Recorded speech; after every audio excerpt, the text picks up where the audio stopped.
પહેરવાના દરવાજા ખોલી દીધા. ખૂબ વિશ્વાસ રાખજો, ખૂબ વિશ્વાસ રાખજો. વિશ્વાસમાં પાછું પાણી થતું નહીં.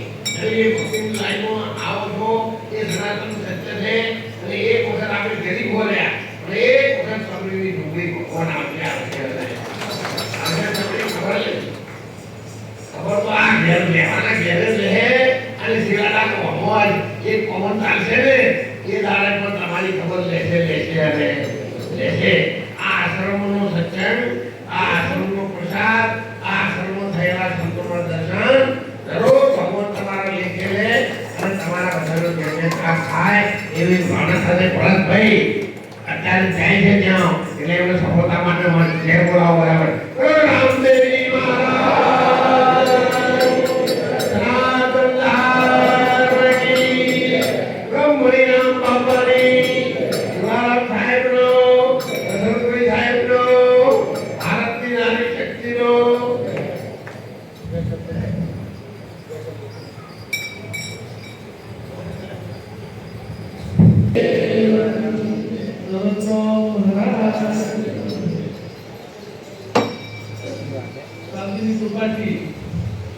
સદંતર આપણા આશ્રમમાં જ્યારે ગામની ગવર્મેન્ટની પર મૂક્યા ત્યારથી ગામની ગવર્મેન્ટ ઉત્તર પ્રગતિ થાય છે.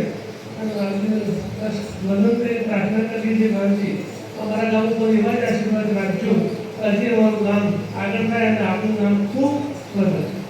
આપણે અમારા ઉપર બીજી આશીર્વાદ રાખી અને અમને જે શક્તિ આપી હતી એવી શક્તિ આપતા વંદન કરું છું. ભરતભાઈ ટૂંકમાં ઘણું કહી દીધું. બાપજીના આશીર્વાદ મારા સાથે રહે કાયમી લીધા ખરેખર વાત પણ સાચી છે. તો સંતના પહેલા મા બાપના આશીર્વાદ આવો અને સંતના આશીર્વાદ મળો ને તો તમારે કોઈ જગ્યાએ કદાચ ના આવે.